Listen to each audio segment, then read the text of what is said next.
बिस्मिल्लाहिर्रहमानिर्रहीम, अस्सलाम वालेकुम पाकिस्तानियों। There is no free lunch. बिल्कुल ठीक कहा था, जिसने भी कहा था बिल्कुल दुरुस्त कहा था। उस वक्त जो शकूक व शुबहात जन्म ले रहे थे, जो बातें हो रही थी, जो अफवाहें गर्दिश कर रही थी, आज वो बिल्कुल सच साबित हुई। अब जनाब वो फ़लस्तीन जिसके हकूक़ के लिए, जिसके निहत्ते मुसलमानों के लिए हमने जंग लड़नी थी, आज जनाब उसको प्लेट में रख कर हमने इसराइल को दान कर दिया। और तो और जनाब वो तमाम कुव्वतें जो कहती थीं, वो तमाम जनाब सियासी लोग, सियासी अहदेदार जो कि कहते थे कि जनाब इमरान खान जो है वो यहूदी एजेंट है, पिछले 20 साल से एक ही जो है वो चूरन बेचा जा रहा था, ये यहूदी एजेंट है, इसकी औलाद यहूदी है। आज उसी यहूदी एजेंट को जेल में रख के तो जनाब आपने यहूदो नसारा के साथ हाथ मिला लिया। आज आपने उसी इसराइल को तस्लीम कर लिया जिसके लिए ये बात की जाती थी कि भाई ये इसराइल को तस्लीम करने के एजेंडे से सियासत में आना चाहता है। तो जनाब कहाँ गया आज आपका वो दावा? और तो और बहुत से अभी भी जनाब नाम नेहाद हमारे सहाफ़ी भाई हैं जो कह रहे हैं इमरान खान साहब ने अभी तक इसराइल की मजम्मत नहीं की। मेरे ख्याल से शायद आप लोगों की याददाश्त बहुत कमज़ोर है। उस शख्स ने अपने आप को फ़लस्तीन का एम्बेसडर कहा था। उसने कहा था कि फ़लस्तीन का मामला जो है मैं उस पर हर वक्त बात करूंगा, हर लम्हे बात करूंगा, उसको जो है वो एक मुकम्मल हल की तरफ लेकर जाऊंगा।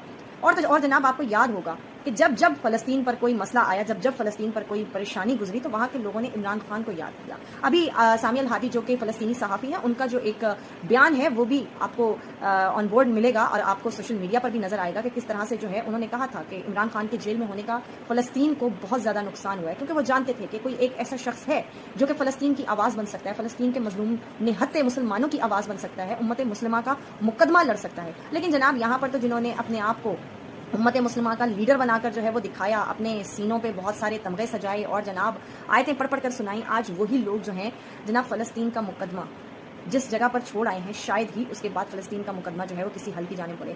और तो और ये लोग मुबारकबादें वसूल करें। दूसरी तरफ जो मशरिक़ वस्ता के बाकी ममालिक हैं, जिनमें तुर्किया है, उर्दन है और सऊदी अरब है, कतर है, उन्होंने तो कहा है कि वो सब नकात जो है वो शामिल ही नहीं जिनके ऊपर बात हो रही थी, या जो भी नकात अभी शामिल किए गए हैं, ये इन पर हमें शदीद किस्म के तहफ़्फ़ुज़ात हैं। अब देखना यह है कि ये पाकिस्तानी जो रियासत है ये किस वक्त जो है वो अपना पलड़ा चेंज करती है, अपना मौक़िफ़ चेंज करती है। लेकिन अब तक तो जनाब इनकी जो नीयत है, इनका जो मौक़िफ़ है वो खुलकर सामने आ चुका है। ये लोग जो कहते थे कि हम फ़लस्तीन के ऊपर किसी तरीके से जो है वो कंप्रोमाइज़ नहीं करेंगे, हम इसराइल को तस्लीम नहीं करेंगे, तो ये एक तसलसल के साथ जो है वो चीज़ें अपने मंतकी अंजाम तक पहुंच रही हैं। और जनाब अब्राहम कार्ड को जो है तस्लीम करने, मैं समझती हूँ कर लिया गया है। ये तमाम ये जो मामलात हैं ये तो बाकी उनसे जुड़े हुए हैं और ये उनकी एक सिलसिले की कड़ी है। तो जनाब आगे आगे देखिए होता है क्या। लेकिन जनाब आपसे कहीं बेहतर, आप इस रियासत से कहीं बेहतर वो एक अकेला निहत्ता शख्स जिसका नाम सेनेटर मुश्ताक है, वो अपने साथ काफिला लेकर जो गया है और उसने गजा की सरजमीन पे जो कदम रख दिया है, वो आपसे कहीं बहादुर है, वो आपसे कहीं जो है वो साबित कदम निकला। जिसको कहा गया, ताना दिया गया कि जाओ गजा की सरजमीन पर जाओ, वहां जाकर एहतजाज करो, तो आज उसने अमली तौर पर वो कर दिखाया।